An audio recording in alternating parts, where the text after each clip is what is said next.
primeiro lugar, deixa eu ser muito sincero. Vossa Excelência fica bem na presidência. Olha, eu creio que quem está assistindo na televisão deve dizer, está aí um bom presidente. Eu acho que ano que vem nós seríamos em Vossa Excelência. O que acha, senador Requião? Senador? Eu estou dizendo que o senador Luiz Henrique fica muito bem na presidência do Senado. Eu acho que é uma questão de a gente pensar e refletir, porque, na verdade, mas estamos nós aqui. Santa Catarina, Rio Grande do Sul, Paraná e São Paulo. Podíamos até fazer uma sessão especial para discutir os nossos problemas. São Paulo é um pouco diferente, porque São Paulo ele tem tudo que é de bom que nós temos, mas não tem as coisas ruins que nós temos. Senador, uma observação só. Irônica, diga-se de passagem, para que eu não seja condenado posteriormente. Existem setores da política brasileira, eu quero dizer isso na presença do senador mais votado de São Paulo, o senador Aloysio Nunes Ferreira. Brasil. Existem setores do Brasil, da política brasileira, que consideram São Paulo um país amigo. Não, um país vizinho, mas nem sempre amigo do Brasil. Eu não sei que consideração o senador Aloysio faria sobre essa ironia a respeito do seu Estado. Eu vou ser muito sincero, já lhe dou a parte. Eu reconheço que eu, quando rezo, eu peço perdão, porque eu tenho uma inveja, e uma inveja pecaminosa dos Estados Unidos. Mas eu tenho uma inveja menor, mas também de São Paulo. Outro estado que tudo dá certo. Que coisa impressionante. É verdade que lideranças que nem Vossa Excelência, que vai me dar uma parte, pelo seu estilo, pela sua grandeza, nós somos obrigados a reconhecer que São Paulo reúne hoje o que nós temos de bom no Brasil. Mas que São Paulo é um problema para nós, porque São Paulo cresce demais. O Brasil atrapalha o crescimento de São Paulo. E São Paulo atrapalha o crescimento do Brasil. Quer dizer, se depender de São Paulo, ele ia embora. O Brasil não deixa ele correr tanto. Mas se depender de nós, nós íamos mais, mas São Paulo não nos deixa atravessar. Meu querido amigo senador Pedro Simão, na verdade o que nós temos de melhor em São Paulo são os gaúchos que lá vivem, os catarinenses, os paranaenses, os mineiros, os nordestinos. São Paulo realmente conseguiu este milagre de trazer para uma convivência absolutamente harmônica gente do Brasil inteiro, e tendo recebido um enorme afluxo de imigrantes árabes, italianos, japoneses, gente da Europa Central. Olha que São Paulo é o somatório disso tudo. E São Paulo tem problemas graves também, muito graves, especialmente nas nossas regiões metropolitanas. Temos problemas de pobreza, problemas de desigualdades regionais em São Paulo. Mas o fato é que sem o Brasil, São Paulo não é nada. Essa é que é a verdade. São Paulo precisa do Brasil, não apenas da convivência com os irmãos brasileiros de outros estados, mas existe hoje no Brasil, mais do que nunca, uma integração, uma noção de sistema, sem o qual a economia paulista não teria o dinamismo que tem. Obrigado. Não tem nenhuma dúvida. Eu lembro a Vossa Excelência que o presidente Fernando Henrique é carioca, o grande ex-ministro da Educação, Paulo Renato, é seu conterrâneo, né? E vários exemplos de grandes homens públicos. Freitas Nobre, nosso líder, era cearense, e por aí afora. Vamos ficar ali, o Jânio Quadros é de Mato Grosso. Jânio Quadros era do Mato Grosso. O Lula Lula pernambucano. Quer subir, vai para São Paulo. Quer que eles fiquem? É o problema do Requião. Ficou no Paraná. Eu disse para o Requião, vai para São Paulo, Requião. Vai para São Paulo, Requião. Ficou no Paraná, não sai candidato a presidente. Senhor presidente, é estranho o discurso que eu vou pronunciar. É muito estranho. Seca. O Rio Grande do Sul lidera ranking de desastres naturais do país. É uma situação que é quase incompreensível. Domingo agora, dia 17, é o Dia Internacional de Combate à Seca e à Desertificação. Pode parecer estranho que eu, senador do Rio Grande do Sul, venha à tribuna tratar desse assunto, porque no Brasil o flagelo da seca está secularmente associado à região do Nordeste. No entanto, o que me trouxe a essa tribuna foi a leitura de uma interessantíssima reportagem do jornal Zero Hora, intitulada Seca no Pampa, um martírio de 2 décadas. Estarrecido descobri, por meio dessa reportagem, que o estado do Rio Grande do Sul foi a unidade da federação mais atingida por desastres naturais ao longo dos últimos 20 anos. O trabalho de Zero Hora foi desenvolvido com base em dados obtidos em estudos de abrangência nacional na Universidade Federal de Santa Catarina, sobre os desastres naturais notificados. Segundo o levantamento, entre 1991 e 2010, foram registradas no Rio Grande do Sul 4.924 notificações de secas e inundações de vendaval. Que nós somos dos dois lados. Uma hora é seca, outra hora é vendaval. O mais impressionante é que a grande maioria desses registros, 2.643 notificações, correspondente a 63% do total, refere à ocorrência de estiagem. Como disse, estávamos acostumados a ligar a palavra seca aos estados do Nordeste brasileiro, porque de tempo em tempo repete-se lá períodos de estiagem, estiagens demoradas, com seus dramáticos desdobramentos e com o êxodo rural, que ao longo da história fez com que os nordestinos fossem para São Paulo, viessem para Brasília e pelo Brasil afora. E com a perda de praticamente toda a produção agrícola, pequena, mas toda. Aliás, esse drama cíclico deu origem a importantes livros de ficção, entre os quais eu destacaria o formidável Vidas Secas, de Graciliano Ramos. No entanto, em tempos mais recentes, o Rio Grande do Sul, mais especificamente a sua região do Pampa, vem sendo palco de terríveis e devastadoras estiagens.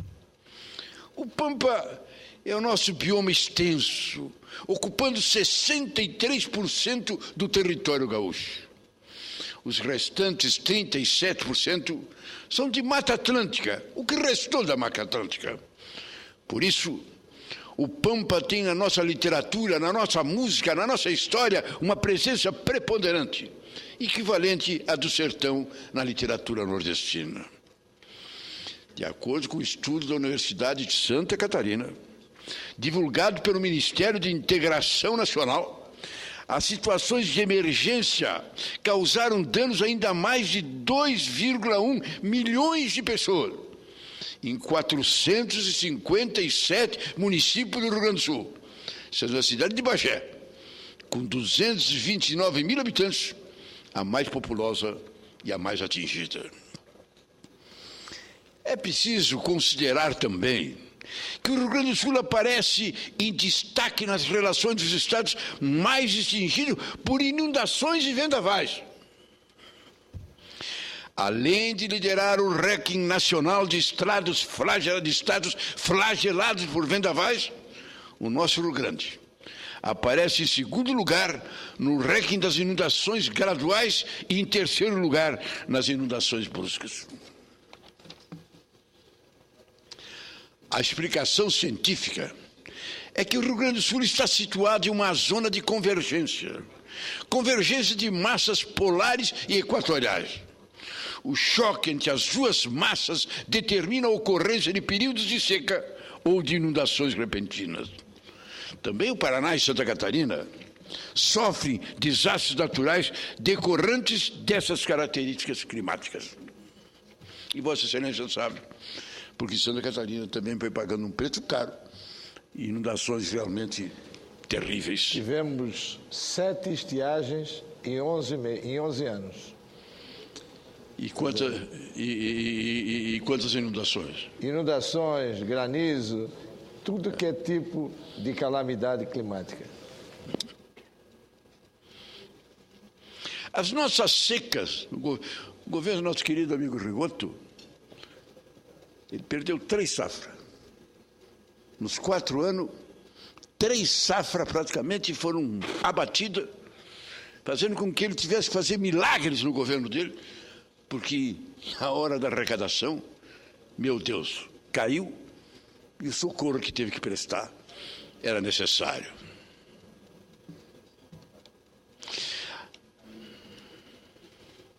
As nossas secas são mais intensas nos anos em que se registra o fenômeno Laninha, fenômeno oceânico atmosférico, oposto ao El Niño, que se caracteriza pelo resfriamento anormal das águas superficiais no Oceano Pacífico. Tivemos secas rigorosas em 2004, 2002, 2005. A deste ano está sendo igualmente devastadora. Nos 5 primeiros meses desse 2012, 390 municípios gaúchos já decretaram situação de emergência em função da estiagem. No final de maio, 35 cidades estavam em situação de emergência. Como bem definiu o chefe de comunicação da Defesa Civil do Estado do Rio Grande do Sul, Major Ari Ferreira, em entrevista ao jornal Zero Hora, esses extremos climáticos deixam o nosso estado em estado de alerta permanente. Afinal do período da seca, começa de imediato a temporada das inundações. Termina o período da seca, entra de imediato a hora da inundação. O que se deve destacar aqui é que o Rio Grande do Sul, historicamente, tem sua economia assentada na produção agrícola e pecuária. Assim, essas catástrofes atingem duramente a vida do nosso homem do interior. Chuvas intensas ou estiagem prolongada significam quedas sensíveis na produção agropecuária, reduzida a produção, mergulho em crise o comércio e o setor de serviços da zona atingida. Em suma, todos sofrem por igual. Os pecuaristas, os agricultores atingidos precisam renegociar sua dívida com os bancos. Ao mesmo tempo, caem as vendas das máquinas e implementos agrícolas. O mesmo ocorre com veículos de trabalho e até de passeio. Sobre isso, escreveu com muita propriedade o professor Argemiro Luiz Brum, da Universidade Regional do Noroeste do Estado do Rio Grande do Sul. Necessariamente, diz ele, temos que adicionar o efeito multiplicador dessas perdas para um conjunto do agronegócio, ou seja, o complexo industrial de serviços e financeiro, que encontramos a montante e a jusante da produção primária, incluindo a distribuição. Sem falar no fato de que as próximas safras serão feitas com menor tecnologia, pela falta de capital no meio rural, comprometendo a produtividade e, mais uma vez, a geração de renda. Entrevistado por Zero Hora, o professor de climatologia da Faculdade de Meteorologia da Universidade Federal de Pelotas, Júlio Marques, considera que esses períodos prolongados de seca acabam gerando maiores danos no Rio Grande do Sul até do que nos estados do Nordeste, bem mais habituados aos longos períodos de seca. Diz o professor Júlio Marques, no Nordeste há uma estiagem natural, portanto não causa tanto impacto quanto aqui no Sul. Um mês de estiagem no Rio Grande do Sul causa mais percas do que um ano inteiro de seca no Nordeste, onde a produção agrícola é forte. A reportagem de 0 Hora informa que a desertificação dos nossos campos poderá se intensificar em anos vindouros, como adverte o coordenador do Centro Universitário de Estudos e Pesquisas sobre Desastres da Universidade Federal de Santa Catarina, professor Antônio Edésio Jungres. Segundo o professor de Santa Catarina, o professor Jungres, as estiagens devem ser analisadas não apenas pelos graves danos financeiros que causam aos plantadores e aos donos de rebanhos, mas principalmente pela real possibilidade de levarem à desertificação de determinadas regiões. É o que está acontecendo no Rio Grande do Sul, na região de Alegrete. Um deserto está se formando, anualmente aumentando. E Alegrete me parece que é o município de maior extensão territorial do Brasil. Sim. A maior extensão territorial é praticamente quase do um Rio estado. Grande, seguramente. É verdade, é verdade. Alerta o professor de Santa Catarina. Se não houver uma contenção desse processo, podemos acabar da mesma forma que o Nordeste. Para combater esse problema, o governo do estado do Rio Grande do Sul vem se empenhando em facilitar o crédito para a construção de açudes e sistemas de irrigação.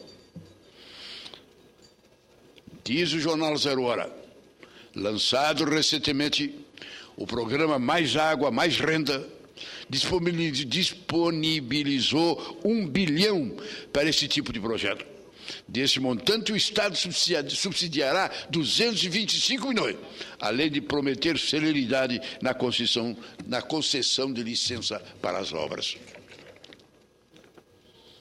Senhores parlamentares, eu trago esse assunto à tribuna do Senado porque eu considero muito importante. O Rio Grande do Sul é um estado de forte tradição agropecuária. Ano a ano, os danos causados pela estiagem vêm crescendo. É preciso lutar contra elas. E para isso existem mecanismos eficientes. Cabe aos administradores encontrá-los. Os números que citei da construção de açudes é um indicador de que algo está sendo feito e deve prosseguir. É certo que o nosso Pampa, o Pampa verdejante cantando em prosa e verso por nossos poetas e escritores, precisa ser protegido com urgência. Ele está tão mais ameaçado do que os outros biomas brasileiros, tanto pelo descuido dos homens que trabalham a terra, quanto pelo descaso das autoridades. O trabalho de recuperação das áreas degradadas no Rio Grande do Sul deve ser iniciado imediatamente. A preparação para melhor enfrentar os períodos de estiagem ou os períodos de seca devem ser intensificados.